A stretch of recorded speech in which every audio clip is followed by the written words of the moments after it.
summer in the Olympics. Andre Dirrell and Clarence Joseph. Dirrell, one of the young men we talked about at the top of our program. Folks, remember this name. He is talented.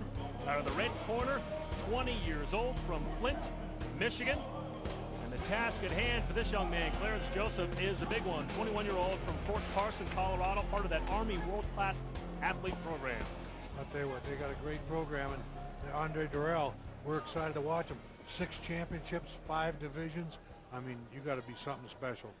And so this guy's got his work cut out for him, Clarence Joseph. He's going to have to go out and do the job tonight.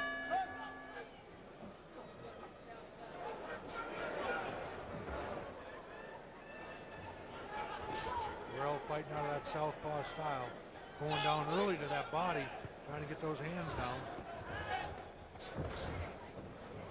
This is another rematch, Scott, from Tunica. These two fought in the second round with Dirrell winning 28-5. It's pretty much a shutout right there. Look at Dirrell now. He's fighting right-handed. How tough is that? This guy switches around right-handed, left-handed. He's landing an overhand right now. What isn't he landing? Amazing.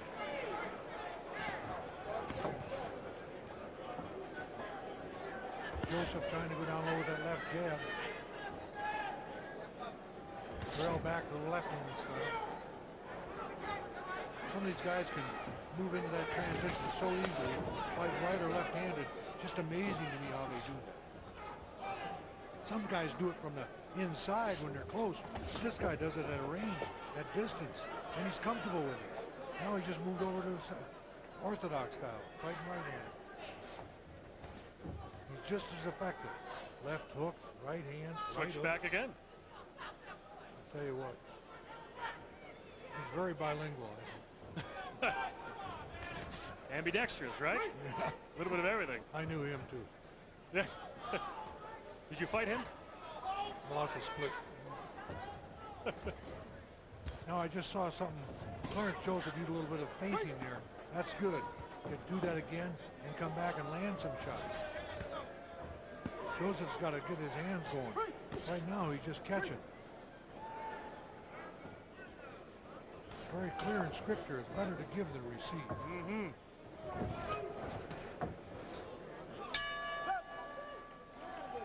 (5-3), a bit of a flurry there for Clarence Joseph, so he picked up a few points, but clearly dominated by that young man, Andre Dirrell, here, round number 1 at 165 pounds. And domination throughout in the light welterweight, 141-pound category. Look at the smile on that young man's face. Rock Allen, congratulations.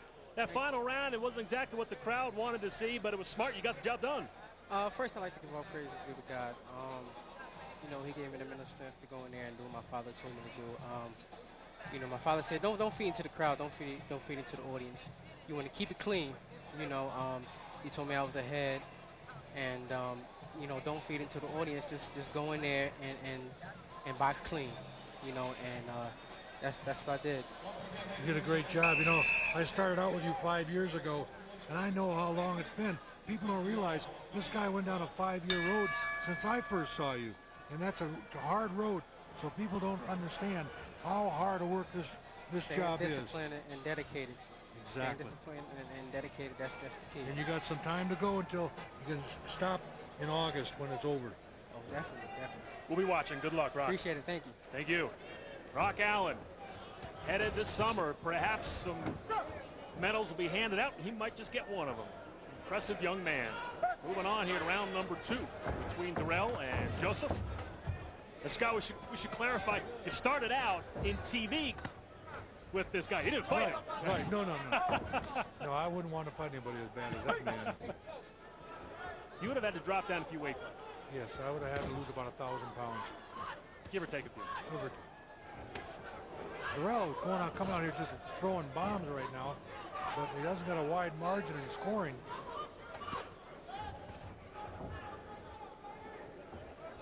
Clarence Joseph got to get busier if he plans to close the gap here.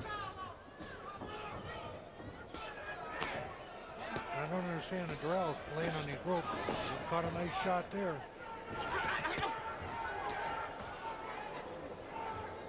Both these young guys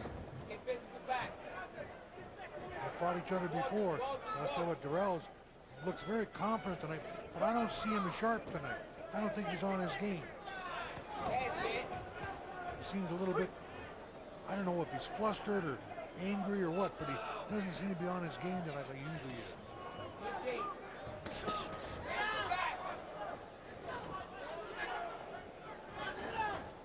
Scott, I'm impressed not only with the footwork of Dirrell, but the hand speed. Both are just really fun to watch. Well, the key for him is he's on balance. He stays right on balance. You don't see him reaching. You don't see him falling down. He's on balance when he throws his punches. He's on both feet, and he can let both hands go with power and not fall down. Keeps his balance very well, switching back and forth, southpaw to right-handed. Makes it very difficult for anyone to fight him. It's a very, and he switches into. 2 rounds through here in Cleveland, Ohio at the Olympic box office. We are in the 165-pound class, Dirrell and Joseph, and so far tonight, Scott, it has been all red corner. Peter Young along with former heavyweight contender Scott Ledoux. Folks, thanks for watching. We have yet to see anybody in the blue from the challengers bracket get a win tonight.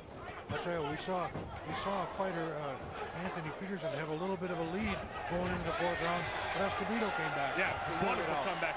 And I tell you what, Clarence Joseph got caught with a pretty tough uppercut from Dirrell. And Dirrell has all the punches, all the skills. You know, like I said, 6-time champion in 5 different divisions, so he's got a lot of skills, a lot of experience. Joseph does not seem to be intimidated, coming forward, trying to get his shots in. But he can't do it. He can't be defensive. He's got to be offensive if he's going to pull this thing out. Doing the right thing, getting that jab going. A lot of punches right there. Couple wild uppercuts from Dirrell, just trying to take Joseph down with one shot. Fortunately for Clarence, most of them missed. And Dirrell's throwing some real hard shots, but Clarence is blocking him with his gloves, doing a good job of that. But a lot of those are scoring, Scott. He's got a 12-point lead now, and I think Joseph might be in some trouble. I don't know about him, but the referee could be in trouble if he gets in the way. These guys are throwing some shots in there. Look out. Both guys throwing a lot of shots. Andre Dirrell really letting him go right now. Feeling very confident about his ability right now with this guy. And he just switched over to southpaw. Does it so smooth. Well, for Joseph, you just don't know if he's coming or going. No, very difficult. Very difficult. Gives you one other dimension to think about. There's enough things to think about, let alone having a guy who can switch southpaw to right-handed in midstream.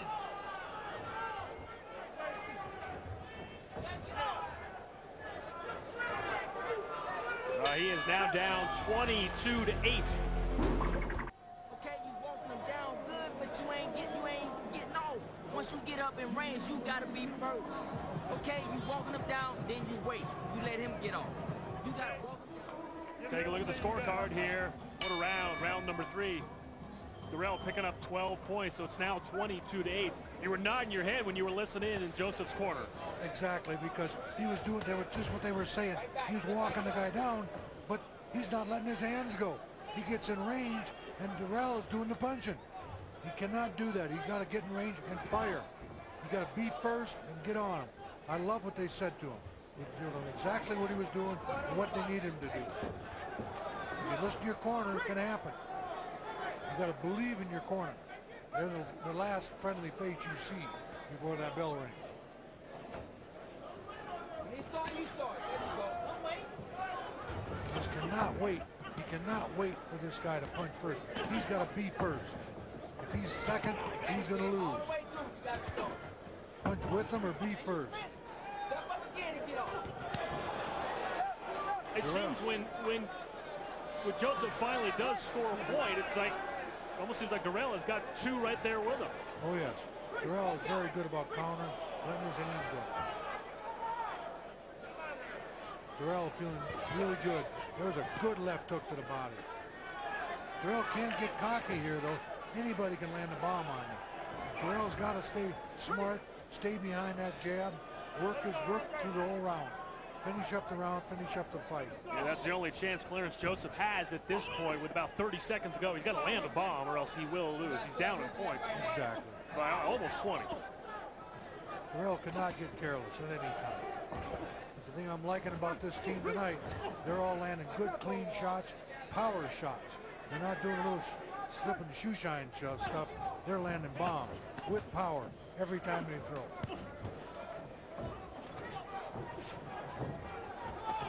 Very impressive. Totally different personality this team has from the 2000 team. Joseph better be careful here the final few seconds of this bout. Dirrell is just teeing off. 6 seconds to go. Referee knows that, and he's gonna let him finish it.